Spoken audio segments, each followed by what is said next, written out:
Olá, boa noite. Como vai? Vai bem? Está no ar pela TV Pantanal, canal 22, emissora do Grupo Gazeta de Comunicação. Programa Opinião, mais uma vez ao vivo. Hoje, quarta, 18 de janeiro de 2023. Satisfação em poder estar com você mais uma vez. Muito bom de verdade, né? Estar aqui com você ao vivo, cada noite, sempre com uma experiência nova, com uma experiência diferente, não é? Com informações, aquelas que a gente procura extrair diretamente da fonte, como é o caso de hoje. Está mais uma vez a postos aqui com a gente, professor Allan Kardec. O Allan Kardec, ele estava no PDT, mudou para o PSB, tentou aí a candidatura para deputado estadual, foi candidato a deputado estadual, teve um pouco mais de 43 mil votos, não é? Deputado federal. Obrigado, Lorenberg Alves. Eu, corrigindo aqui, então, disputou para federal, 43 mil votos. Pouco mais que isso, não é? E agora assumiu aí a Secretaria de Estado de Ciência e Tecnologia, que é sobre isso que a gente vai falar aqui, principalmente sobre nossa ciência e tecnologia, quais são as metas, o que o governador passou aí, porque eu lembro que o Mauro Mendes exigiu eficiência de todos os seus secretários, o que significará essa meta aí lá na ponta, o que significa ter eficiência lá na ciência e tecnologia, porque precisa de tudo, investimento, precisa de uma série de fatores, e sobre esses fatores que a gente vai estar conversando aqui com o Allan Kardec. Tá certo? Você tem alguma pergunta aí, alguma sugestão? 99932-2529. Está aí no rodapé para você interagir com a gente no programa Opinião com Paulo Coelho, que sou eu, e Lorenberg, que é essa pessoa que está aqui ao meu lado direito, não que ele seja de direita. O professor Lorenberg, que é meu amigo, não é? Estamos aqui nessa batalha, nessa labuta aqui há 3 anos já, né, Lorenberg? Ele me suportando, e isso me merece um prêmio, que eu vou passar esse prêmio para ele logo, quando eu tiver condições de agraciá-lo. Boa noite. Boa noite, vai bem? Boa noite, Paulo Coelho. Vou muito bem. Eu sempre, quando eu chego aqui, eu fico mais tranquilo ainda. Achei que você ia falar mais pé da cara ainda. Não, ao contrário. A nossa convivência é sempre boa e muito rica. E um grande abraço, mas um grande abraço mesmo a todos os nossos telespectadores, a razão maior do nosso programa. E é bem verdade isso. A você que nos acompanha tanto pelo Canal 22 como pelo Gazeta Digital, que é o www.gazetadigital.com.br, e também pela página no Facebook da TV Pantanal. Muito obrigado pelo carinho da companhia, viu? Allan Kardec, como vai? Vai bem? Obrigado por ter aceito o convite mais uma vez, não é? Às vezes não dá certo numa data por conta dos compromissos, mas sempre que dá, eu sei que você sempre concorda em vir, não titubeia, não faz nenhum tipo de moagem, como diria o bom cuiabano. E é bom tê-lo aqui porque agora tem uma missão nova, rapaz, que é a ciência e tecnologia. Queria que, já de antemão, eu queria perguntar sobre essa eficiência que o Mauro Mendes pediu, como que ela se encaixa lá pelos lados dessa pasta que é tão importante para um estado tão pungente como o Mato Grosso. Boa noite. E, aliás, bom novo ano ainda em tempo. Opa, obrigado, Paulo. Professor Lorenberg, é um prazer estar aqui nessa bancada. Eu já sou parceiro de vocês aí. Se não me engano, essa terceira ou a quarta vez que a gente está vindo. Eu gosto do programa, assisto. Todos que estão nos acompanhando pela TV Pantanal, também pelo site da Gazeta. É um programa que eu sempre falo para a galera, lá com o Paulo Lorenberg, papo reto, e estou aqui à disposição de vocês. Primeiro, Paulo, desejar aqui para todos nós um grande ano, né?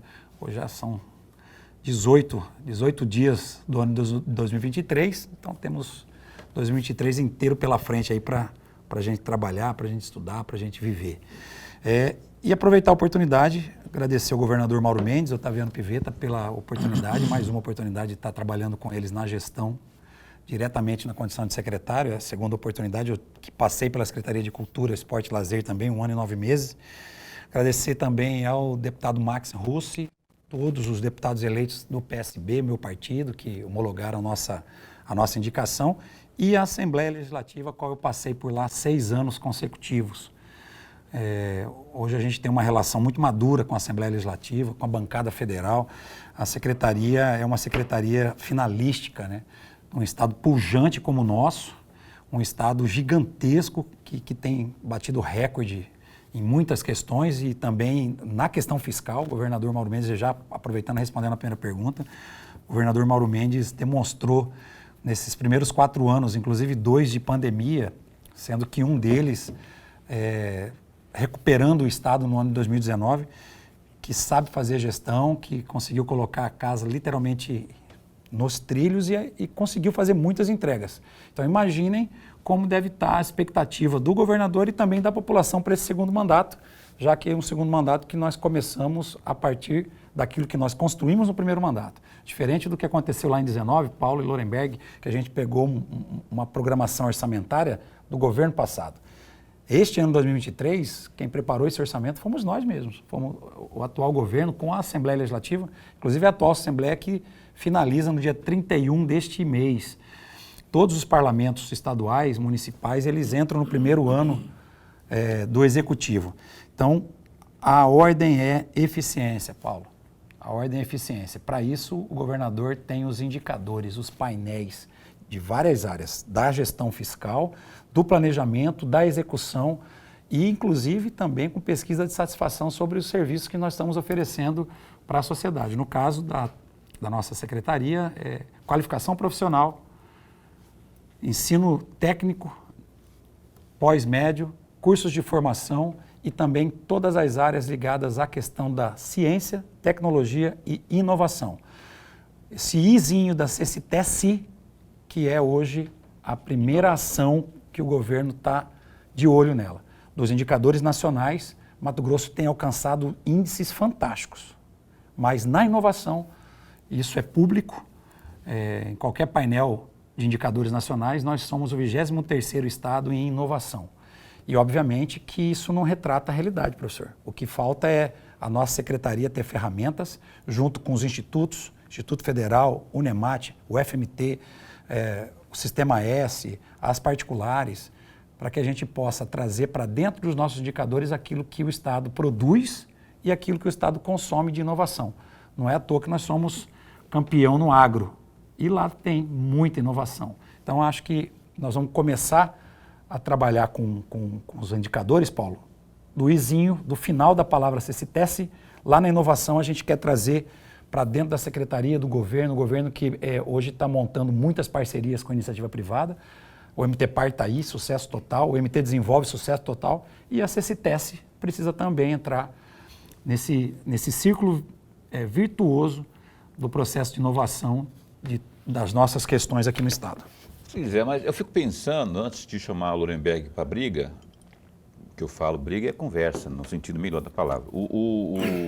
Inovação, o que já temos ou teríamos aí na ponta da agulha para desenvolver, para puxar, para investir, para tentar colocar em prática? Eu sei que não é da noite para o dia, mas só para o telespectador entender como que se produz, como que se confecciona, que se edifica essa inovação numa gestão estadual, por exemplo. O que poderia ser a inovação aqui? Nós podemos começar com os exemplos de gestão. Até nós entrarmos no governo, com o governo Mauro Mendes, o jeito Mauro Mendes de fazer gestão, nós não tínhamos indicadores mensais e acompanhamento mensal daquilo que a gente está fazendo. Hoje nós temos um painel de controle à vista.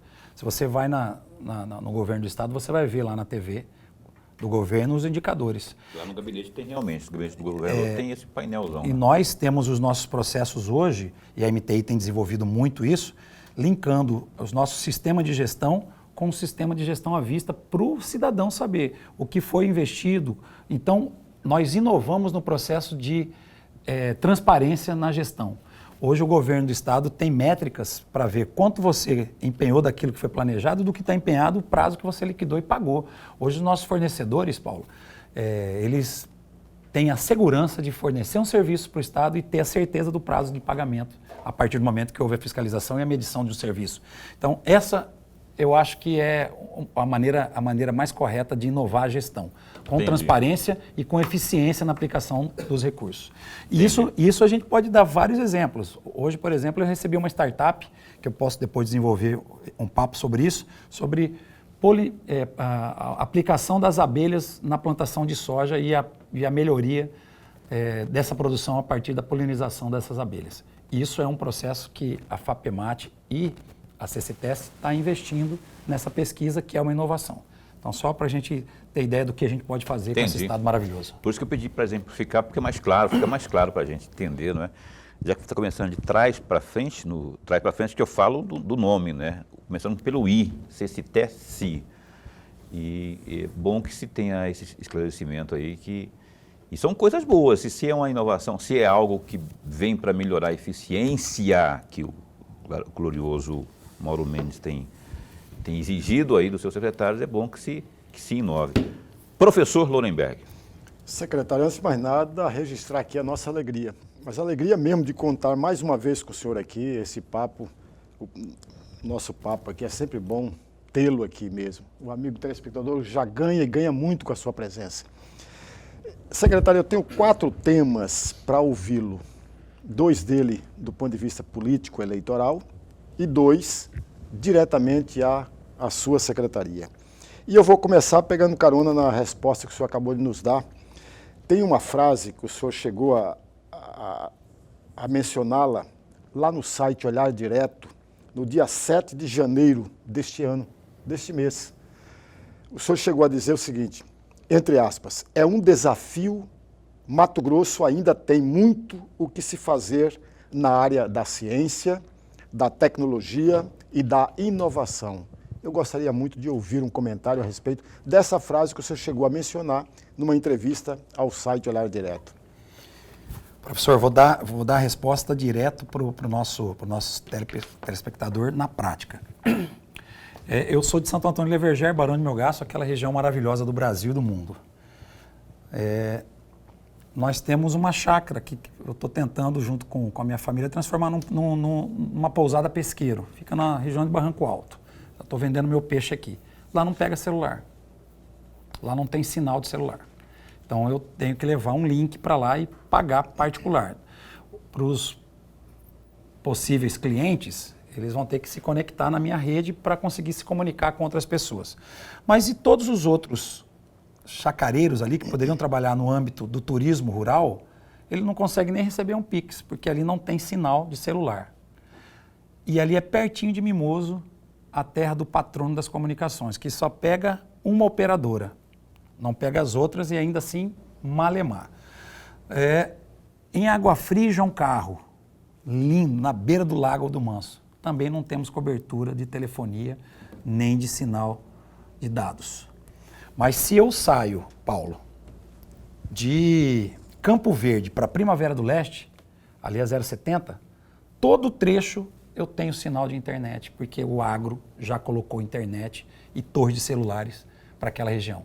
A minha região, da Baixada Cuiabana, que é Santo Antônio, Barão e ali Chapada, que eu poderia e deveria estar investindo muito mais forte no turismo, eu tenho essa deficiência e esse é um grande desafio para o Estado, a gente transformar de fato os 141 municípios em cidades com possibilidades de ter acesso à rede mundial de computadores e à telefonia. Esse é um grande desafio que lá no começo do governo nós já estávamos preparando o ambiente para transformar Mato Grosso num Mato Grosso 100% conectado. Então a gente ainda tem ilhas de prosperidade, acabei de falar uma no âmbito da tecnologia, da telefonia. O trecho entre Campo Verde e Primavera tem cobertura. O trecho entre Barranco Alto e Mimoso, eu não consigo falar e não consigo acionar o celular. Então, esse é um grande desafio que o governo do Estado começou já a nos cobrar. Qual é o projeto? Onde estão as infovias do Estado de Mato Grosso? Qual é o projeto para que os 141 municípios, mais de 3,5 milhões de habitantes, tenham acesso a essa tecnologia? Eu acho que nós vamos conseguir buscar esses desafios e tentar buscar recurso e customizar. Quanto custa isso? Quanto custa o governo ter a sua infovia, que eu acho que isso é uma grande possibilidade, inclusive, para fazer grandes parcerias com a iniciativa privada, ao invés da gente deixar só a iniciativa privada buscar o 5G. Isso é uma situação. Uma outra situação importante que eu acho que cabe a resposta aí.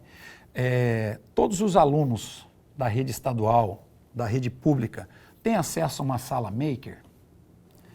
Os alunos têm acesso a uma impressora 3D? Têm acesso ao universo digital? Aos celulares, aos óculos multiverso? Como é que eu consigo competir e fazer com que os meus alunos da rede pública consigam competir com os alunos da particular, que desde o início eles têm, além de serem bilíngues, eles têm implantado a tecnologia no processo da aprendizagem dele com os seus tablets touch para todos eles. Então, são esses desafios que eu acho que o governo vai avançar nesse ponto, vai dar oportunidade para que todos os mato-grossenses tenham acesso à tecnologia, tenham acesso a essa pujança que é o universo tecnológico e, obviamente, preparar os nossos jovens para esse mercado de trabalho que cada vez mais nos cobra essa parte da tecnologia. E aí sim, aí já vindo por começo da Secretaria de Qualificação Profissional. Nós precisamos, juntamente com os institutos tecnológicos, com o Senai, com o UF, identificar as demandas regionalizadas para os nossos cursos profissionalizantes. Muita oferta de emprego e renda está surgindo a partir dos investimentos que o próprio Estado está induzindo. E a gente está ainda importando mão de obra. Esse vai ser o grande desafio nosso, qualificar os nossos jovens para essa mão de obra qualificada que está aqui. Tem um apagão no Estado em mão de obra qualificada, né? E a CCTES tem esse papel junto com outros órgãos aí, não é? Que a gente tem sempre abordado aqui, a FEComércio, o FIENTE, o Sistema S e Senar, não é? E é um desafio também do governo do Estado. Qual é o orçamento que a CCTES terá à sua disposição em 23, esse que é aprovado pela Assembleia Legislativa? A gente está na boa briga ali com a Cefaz para a gente melhorar um pouco o nosso orçamento, mas foi aprovado em torno de 63 a 64 milhões de reais. Que é muito pouco. Dada a demanda, é muito pouco. Eu falo porque os desafios são esses, o que o Allan Kardec está dizendo aqui é apenas o começo, apenas o en passant, não é? Tem muita coisa por ser feito e que essa pasta pode desenvolver aí. Aí eu vou te fazer uma pergunta e aí considere também lá no fundinho um pouquinho de provocação, e respeitosa por sinal, não é? O que é o seguinte, o governo Lula acabou de fazer dar uma facada, uma tesourada, né? Facada não, facada é meio pejorativa. Deu uma tesourada no orçamento que envolve aí os investimentos lá em termos de ciência e tecnologia. Eu tinha até marcado, eu tenho que trabalhar comercial, eu tinha até marcado aqui algo, professor Allan, aqui ó, cerca de 4,2 bilhões de reais iriam para o Fundo Nacional de Desenvolvimento Científico e Tecnológico, o FNDCT, para ações de fomento de pesquisa, contratos com organizações sociais e obras. E aí, por conta da peça orçamentária, a lei orçamentária de 2023, Lula alegando aí muita despesa, contenção de despesa, para isso e para aquilo, importa o argumento, importa que houve esse corte. E aí também citou algumas questões, a importância de ter lá nas unidades escolares essa ousadia de ter a tecnologia a serviço do aprendiz, do aluno, no caso. Teve também o próprio Lula vetando aí a questão da robótica, ensino de informática nas unidades escolares. Aí eu já passo para você, não é? E eu te falei muito de forma respeitosa que eu faço essa pergunta, para que você argumente sobre o desafio que será também não ter esse braço do governo federal, tal como poderia ser aqui à sua disposição. Paulo, estarei em Brasília semana que vem, no dia 24, 25, chego dia 24, fico dia 25, volto dia 26 e tenho uma agenda com o Ministério de Ciência e Tecnologia. A ministra não estará, mas a secretária executiva vai me receber para que a gente possa estar falando sobre os projetos financiáveis pelo Ministério que voltou a ter Ministério de Ciência e Tecnologia e ao voltar o Ministério de Ciência e Tecnologia foi desbloqueado da contenção do governo passado para esse 10 bi. Então, eu acho que agora vai ter esse encontro. Desbloqueou 10, mas tirou 4,5, sobrou 6,5, então eu acho que esse mês ainda é um mês de arrumação. Mas a nossa expectativa é muito grande com relação a investimentos. Então eu estou preparando aí os projetos, mas antes de preparar os projetos eu quero saber de fato o que vai ter. Não adianta você preparar o projeto, gastar com isso, investir nisso e você não ter esse financiamento. Eu estou na expectativa de que a gente consiga trazer investimento para Mato Grosso, pela articulação que a gente tem lá em Brasília. Espero que não tenha cortes na educação, muito menos na ciência e tecnologia. E não na expectativa muito grande do retorno do Pronatec. Muito grande mesmo, onde a gente tem condição de fazer com que haja a popularização da ciência através das bolsas de pesquisa iniciantes, né? Para esses alunos de ensino médio que têm interesse em ir para pesquisa, para tecnologia, poder ser fomentado com pequenos incentivos de R$800 a R$1.000, que são bolsas que há 4 anos foram extintas. Eu estou numa expectativa muito boa, Paulo. Acho que esse primeiro ano não será um ano tão fácil de lidar, será um ano de ajustes, mas como temos um ministério para chamar de nosso, eu acho que isso vai dar uma facilitada para nós, até porque nos últimos anos, Paulo, nós perdemos o custeio das escolas técnicas. O custeio ficou na educação básica e no ensino superior. As escolas técnicas, e aí estadual principalmente, não tem Fundeb. Nós não buscamos o recurso para custear uma escola, das mais de 14 escolas que nós temos. E aí acaba o governo tendo que bancar de fonte 100. Isso é uma dificuldade grande para as nossas escolas técnicas estaduais descentralizadas. Se a gente conseguir, minimamente, mostrar viabilidade nas nossas escolas e buscar o custeio, nós temos condição de fazer investimento do próprio Estado. Beleza. E a questão do corte de robótica lá nas escolas também é uma pena, não é? Isso. É. Sem dúvida nenhuma que é uma perda muito grande. Eu acho que não tem volta mais, uma vez que o mercado já está totalmente automatizado pelo lado da robótica. Está exigindo isso. Exatamente. Tem um amigo chamado Jonas que tem um dos filhos dele que é formado em robótica, não é? Está fazendo e acontecendo aí. Eu conheço os dois, né? Ou um só? Só um. Que eu esqueci o nome dele também, depois você me fala que é a importância disso aí, né? E só para deixar registrado também que não é o Lula que está virando as costas para essa questão toda, não. O que eu acho que esse corte aí é meio que não dá prioridade. O governo Bolsonaro também nem sequer criou um ministério para chamar de seu, né, no caso da ciência e tecnologia. E isso ficou desprovido, essa área ficou desprovida, aí não se investiu nessa área, ou seja, isso que o Allan Kardec disse aqui é bem verdade. Há 4 anos aí, pelo menos, não tivemos essa atenção que deveria ter, dada a exigência do mercado, tal como disse nosso professor aqui. Pela opinião, vai para o intervalo comercial e volta no instante só. Cá estamos de volta com o programa Opinião, hoje com Allan Kardec, secretário de Estado de Ciência e Tecnologia. Antes de seguirmos com a entrevista, vamos aos destaques do Gazeta Digital, www.gazetadigital.com.br.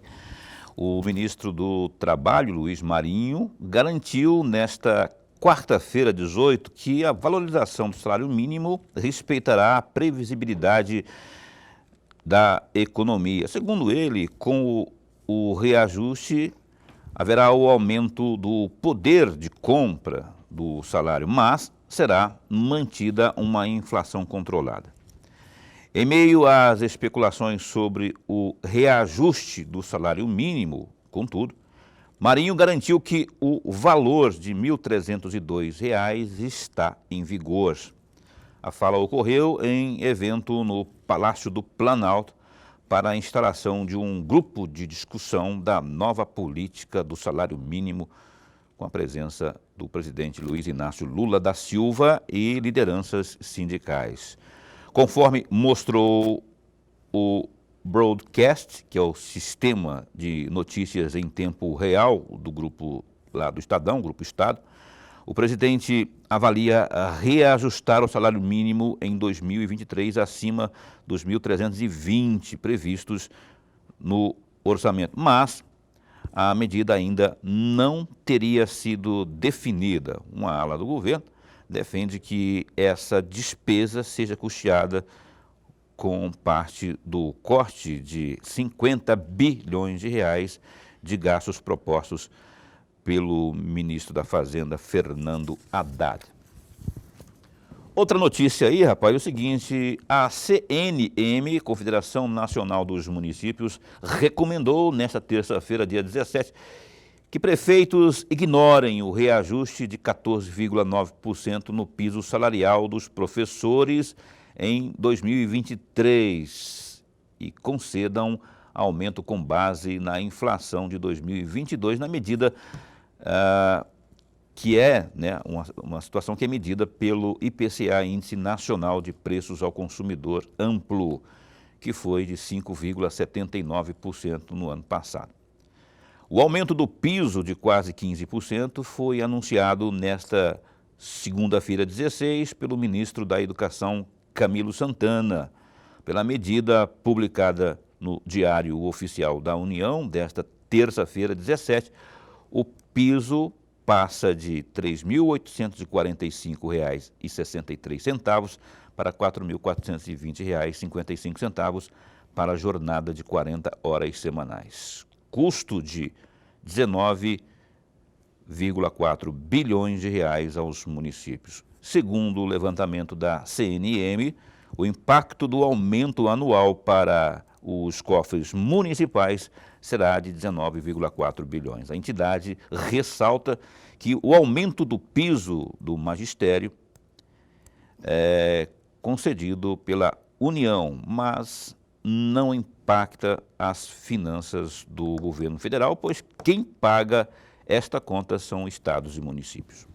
Mais detalhes aí, ó, no Gazeta Digital, www.gazetadigital.com.br.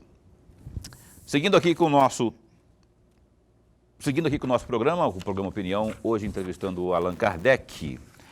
O Lorenberg, me fala aqui uma coisa, rapaz. Por que sempre quando há, quem quer que seja, que insinua por lá, ou defende por lá, ou define por lá, pelo Congresso, por Brasília, aumento para os professores, tem sempre alguma objeção, tem sempre a conjugação de que se, mas, porém, contudo, e acaba não... Aí tem recursos judiciais que interferem e acabam não se concretizando aquelas ações que são tomadas, não é? Teve aquela questão do aumento lá dos 30 e tantos % para os professores, aí tem essa questão que eu acabei de ler aqui agora. Por que não há Você fala muito de sensibilidade aqui, né? Quando a gente está abordando, pô, mas se o governo tivesse um pouco mais de sensibilidade e tal. Não era o caso de ter mais sensibilidade agora e absorver aquilo que é decidido? Paulo, eu vou fazer duas observações, mas antes de fazê-las, concordar com você em gênero, número e grau com o que diz ou que tange a questão da sensibilidade. Há muito tempo não se tem sensibilidade a um segmento da sociedade importantíssimo. E alguém pode falar, mas ele está advogando em causa própria. Não é nada disso, amigos. Porque, veja, aquela frase antiga, não há ninguém que tenha frequentado a escola que não tenha passado nas mãos de um professor. Todas as atividades profissionais passaram pelas mãos dos professores. E deveria, sim, essa categoria ser colocada de forma prioritária em qualquer governo. Mas, no entanto, não é isso que acontece em nenhuma situação. E aí vem uma segunda observação. De fato, você lembrou bem, o governo Jair Bolsonaro havia feito um aumento, decretado um aumento de 33%. Naquela oportunidade, houve sim, de fato, uma série de chiadeira. Agora, quase 15%, também vem a chiadeira. E eu vou dizer por quê, amigos. Por uma razão muito simples. Não se deve partir de pronto. É uma frase antiga que se falava em futebol. Hoje não existe mais essa frase, né? Alguém joga a bola para você, você bate de primeira. Pronto, bate pronto, né? Bate de primeira. Antes de fazer isso, sabe o que deveria fazer? Reunir, no mínimo, para uma conversa, e hoje com a tecnologia essa conversa pode ser muito mais rápida e proveitosa, com os secretários de educação dos municípios. Porque, de fato, Paulo, o governo federal dá o aumento, mas quem paga a conta é exatamente os prefeitos. e os governadores. E de onde vai sair o dinheiro? Ora, não está no orçamento. O orçamento deste ano é o orçamento proposto no ano que passou e não tinha o aumento. Como vai tirar? De onde vai tirar o dinheiro? Não tira, amigos.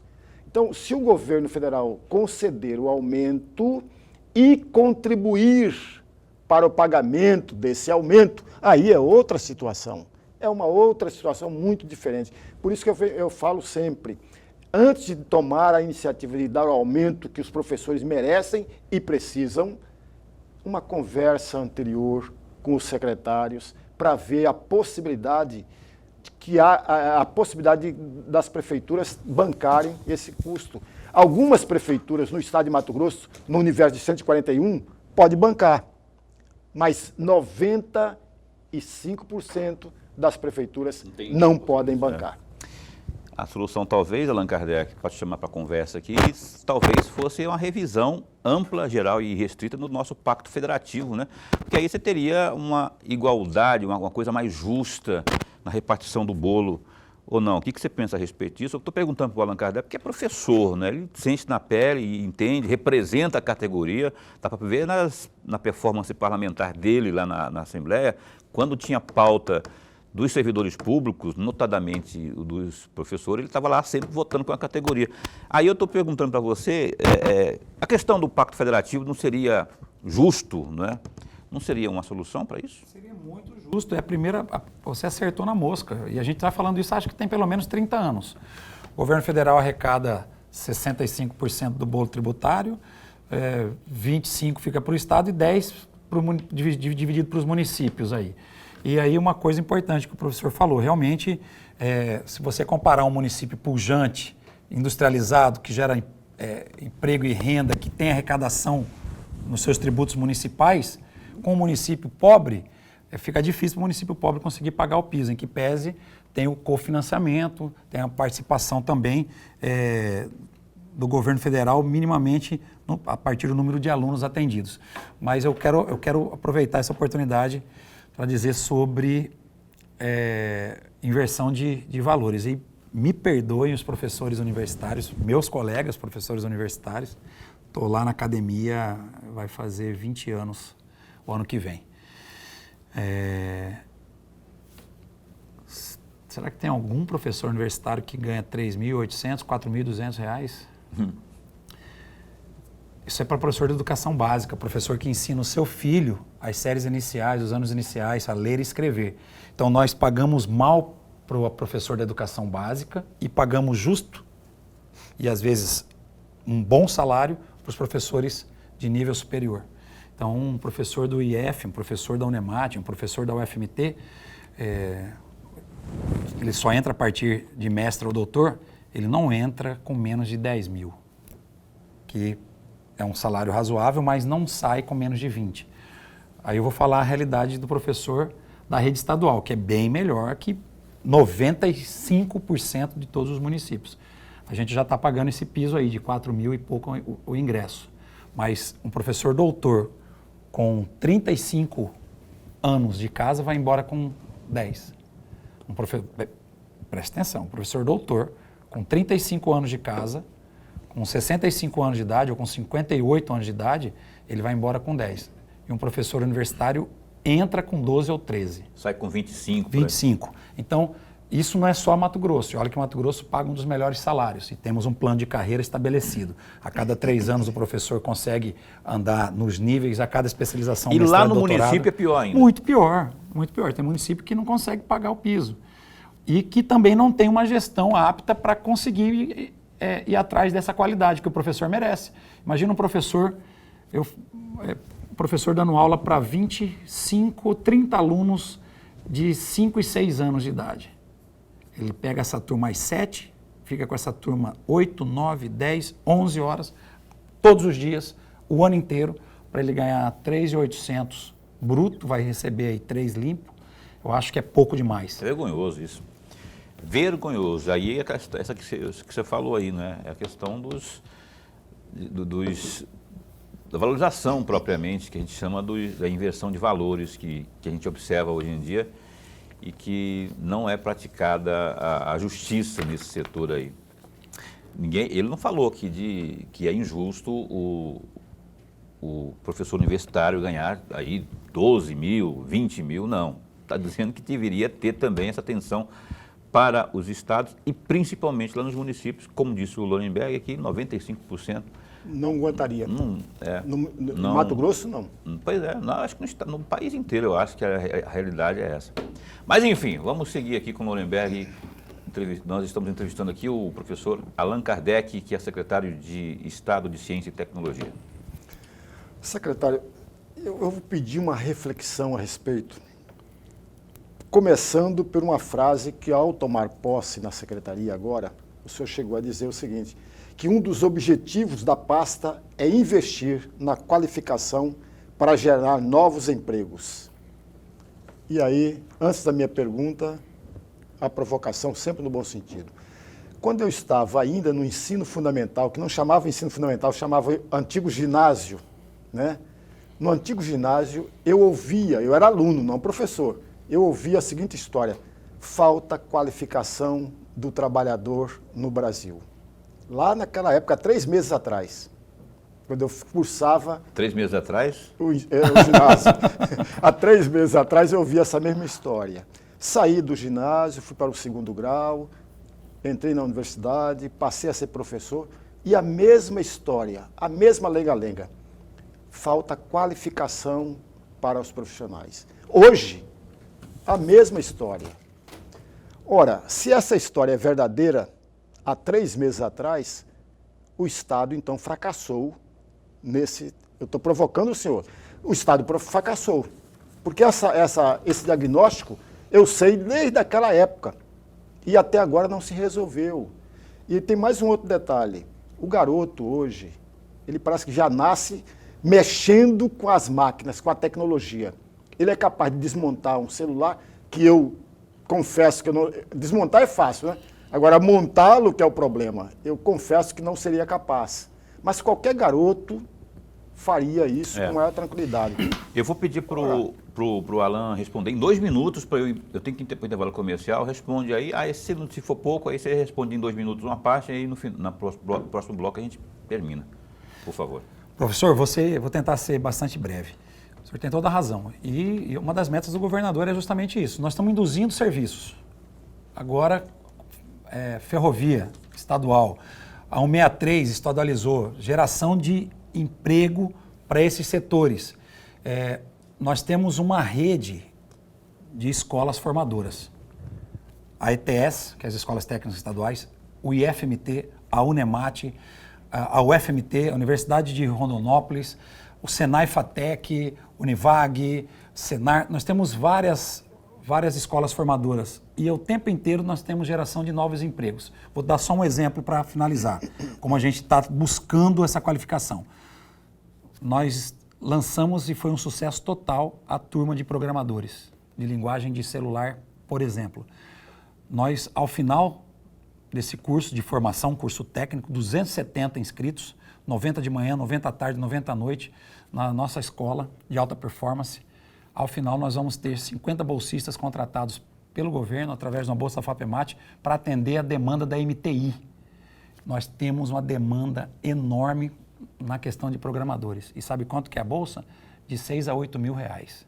Então, só para a gente ter ideia de quanto tem possibilidades de novos empregos, dependendo do que a gente conseguir colocar no mercado, de jovens aptos a irem para esse novo emprego. Nós perdemos programadores no Estado, ganhando 10, 12, 15 mil.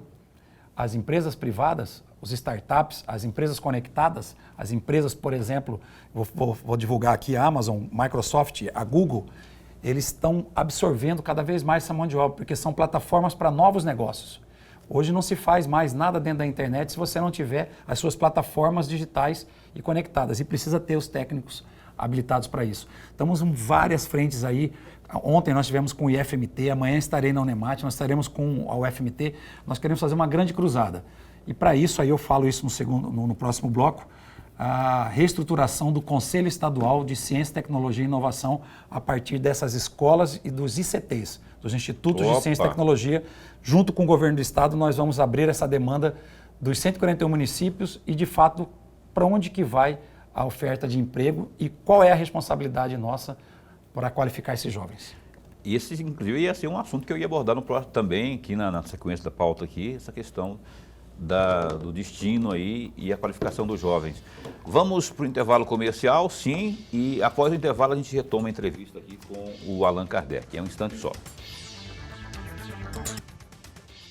Pois bem, estamos de volta. Você está assistindo a programação da TV Pantanal, em especial aqui ao programa Opinião, hoje com a entrevista educativa, eu diria que é aqui, né, em detalhes, passando algumas informações que é bom a gente absorvê-las, porque falar de educação a gente tem que falar todo dia, né?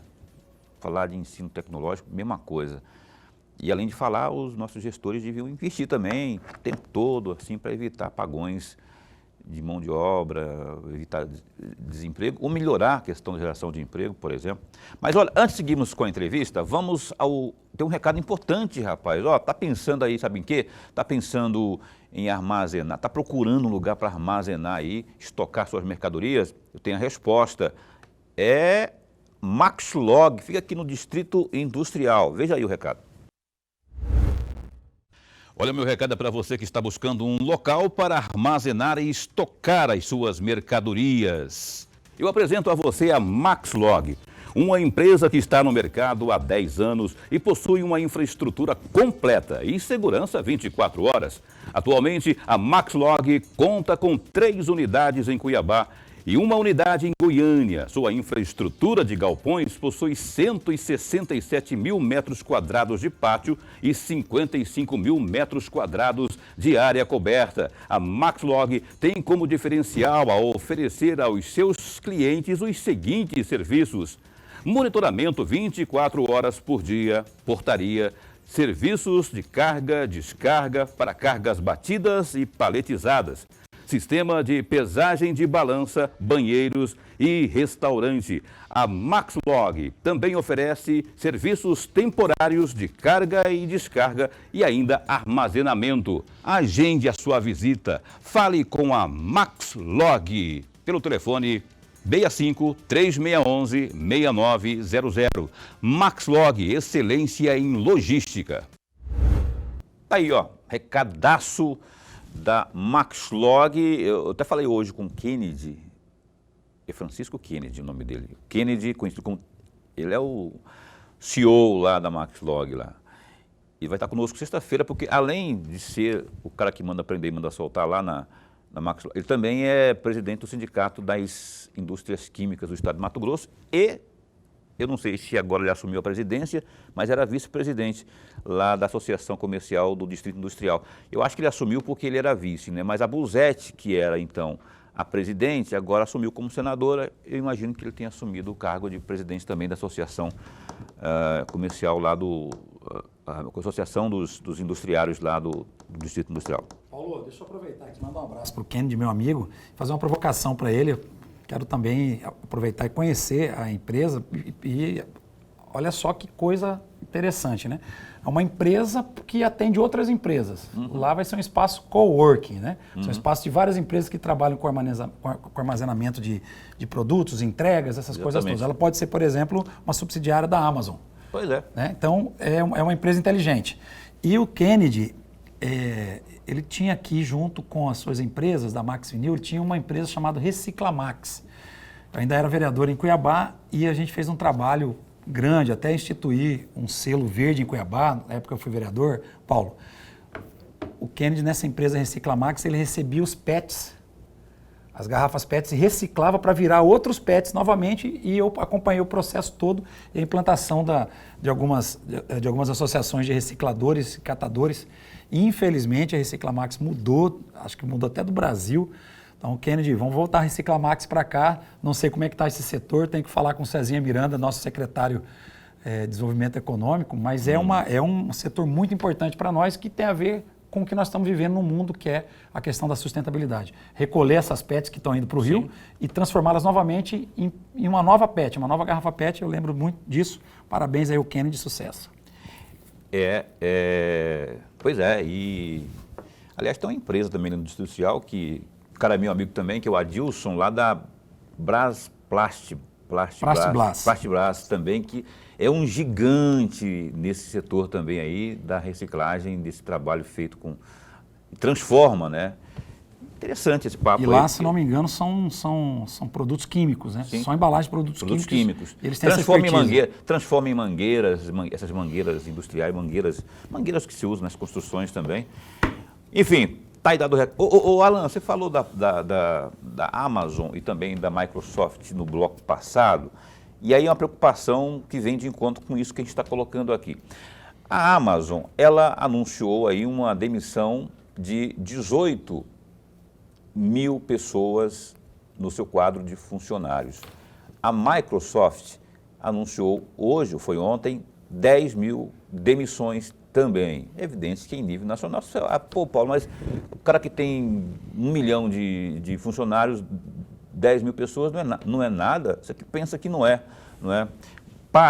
Uma pequena parte é no Brasil, porque eles têm aqui representantes e tudo mais, mas é importante quando se fala na questão da tecnologia que se trabalhe, eu falei no primeiro bloco também do apagão de mão de obra qualificada, e eu já quero entrar nas perguntas sobre isso. Como que está a miúde esse planejamento? O seu antecessor, o Maurício Munhoz, esteve aqui, passou inclusive uma relação de cursos que estavam acontecendo, não é?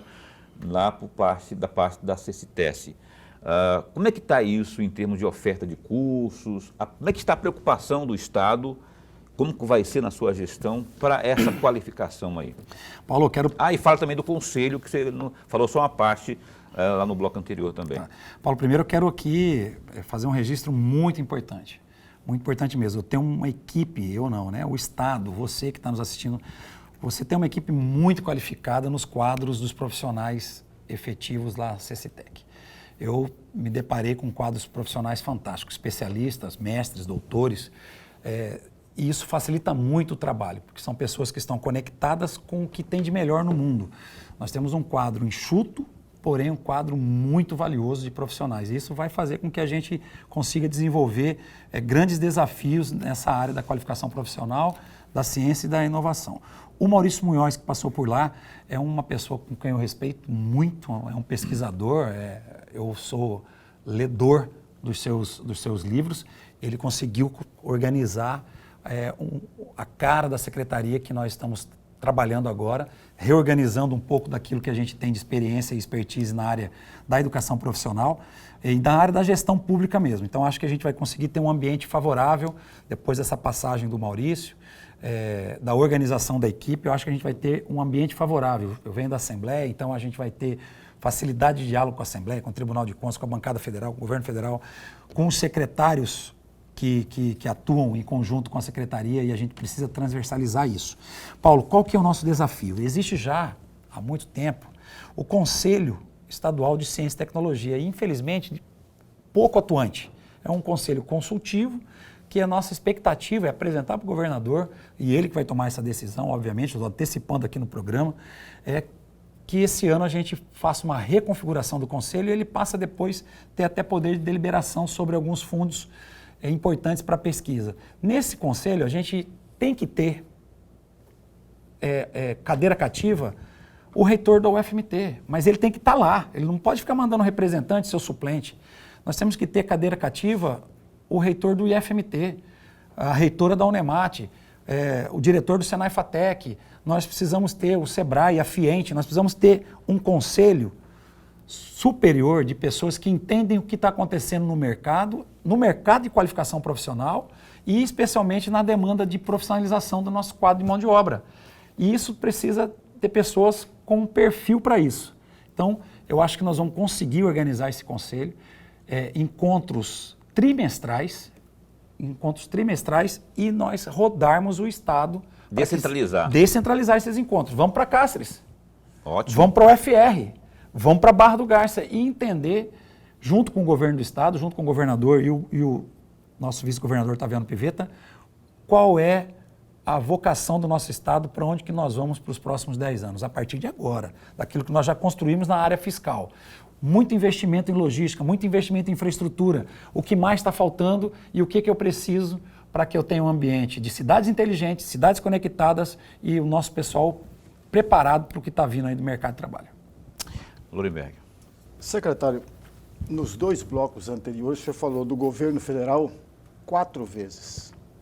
E aí eu vou aproveitar e trazer aqui um trecho de uma entrevista que o senhor deu ao site O Documento, no dia 23 de julho de 2022. O senhor chegou a dizer o seguinte, que acredita que o próximo governo vai ser um governo progressista. E Mato Grosso precisa levar pautas também ligadas ao mundo progressista. O senhor também chegou a afirmar nessa entrevista que a atual bancada federal, ela é monotemática, alheia às reais dimensões ou demandas do Estado. E eu pergunto ao senhor, hoje, o senhor repetiria essas mesmas palavras que o senhor disse lá no dia 23 de julho do ano passado, ou não, e por quê? E uma outra questão a respeito disso. A nova bancada federal corre-se o risco de ser também monotemática? Eu espero que não.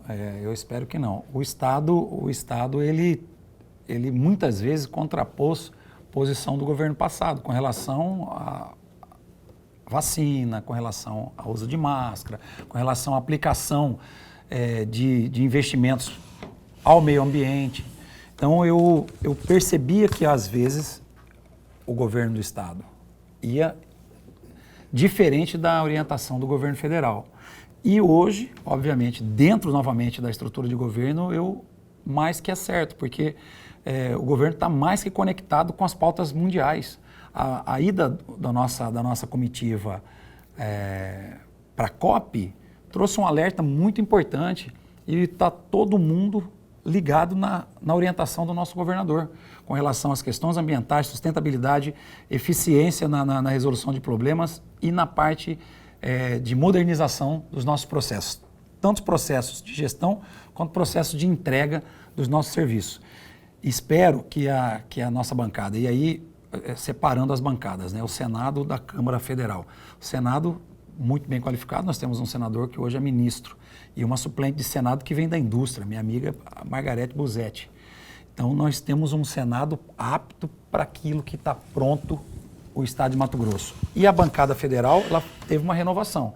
E eu espero que os nossos colegas da bancada federal saiam do palanque e levem para o Congresso e tragam de Brasília para cá investimentos na resolução dos nossos problemas locais aqui, especialmente nessa diferença que há entre os municípios que já estão pujantes com aqueles municípios mais pobres. Eu acho que essa é a verdadeira missão do parlamentar. Ele vai fiscalizar, vai denunciar. Mas se ele resolver o problema da comunidade que votou nele, na busca de emprego e renda, melhoria da qualidade de vida, melhoria da educação, melhoria da saúde, ele vai fazer muito mais do que ficar midiaticamente trabalhando as pautas superficiais, como as pautas de costume, por exemplo. Alan, eu tenho que encerrar o programa, porque estão me dizendo aqui no ponto que eu tenho que encerrar o programa. Eu quero antes, porém, fazer um registro aí, queria que você se posicionasse em 2 minutos, não mais do que isso, porque é horário de rede, não é? Você citou aí o IFMT, o professor Júlio César, que é o reitor de lá, ele esteve aqui, no passado não muito distante, dizendo assim de um curso que estava lá, que eles estão colocando em prática lá, que é o pessoal que está sendo especializado, qualificado para trabalhar com placa solar, a instalação de placa solar, que é um segmento que está crescendo bastante aqui no estado, né?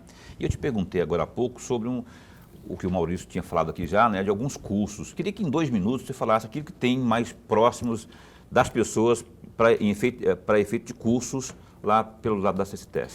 Nós temos uma escola aqui, que é a nossa escola técnica, que tem a Recitec.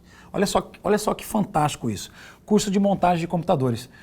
Todos os computadores do Estado, da rede pública, que estão em desuso ou que foram trocados, vão para dentro desse laboratório, que é um laboratório de um curso permanente de montagem de computadores. Os meninos e meninas que estudam lá. Eles separam, abrem os computadores, trocam peça, adaptam computadores e montam e fazem uma linha de montagem de computadores reutilizáveis, inclusive muito bons. E é uma parceria com a Secretaria de Trabalho e Assistência Social, que é a CETASC, para que dê destinação para as comunidades, para as escolas, para os clubes de mãe. Então, esse é um curso de montagem e desmontagem de computadores que nós, da CCTS, já oferecemos para a sociedade, que é o Recitec. Isso é o que há de mais moderno no momento que nós temos aqui. Os meninos aprendem a montar e desmontar computadores e nós estamos trabalhando no âmbito do meio ambiente, reciclando. Outro curso é esse curso de programadores. Imagina, nós vamos formar 270 programadores em 3 níveis de programação, inclusive na programação da linguagem de celular, iOS e Android. Isso no âmbito das nossas escolas. E as parcerias que estão vindo aí serão muitas, viu? Inclusive com o IFMT, não só de placas solares, mas um cursão de robótica que nós vamos estar em parceria aí. Olha só, tá vendo? O professor Júlio César logo vai estar sendo convidado para vir aqui para falarmos mais também sobre essas coisas. Allan Kardec, muito bom tê-lo aqui, sucesso, que você tenha êxito aí à frente da CCTESI e esse espaço continua a postos para bem informado. Obrigado, Paulo, obrigado, Lorenberg. Agradecer novamente aí a oportunidade da gente estar falando aqui em nome da nossa secretaria. Valeu, Lorenberg Alves. Até amanhã. Até amanhã, Jonas Silva, grande jornalista, esse é dos bons, hein? Assessor aí da CCTESI e do Allan Kardec, está aqui também, o Júnior também está ali, né? O Juninho. E você que acompanha a opinião, até amanhã. A gente vai estar entrevistando aqui o vereador por Cuiabá, Luiz Fernando, é médico, é presidente da Comissão de Saúde. Saúde será um tema que ia ser discutido amanhã aqui no Opinião, até lá às 7h30 da noite. Fica bem, fica com Deus também.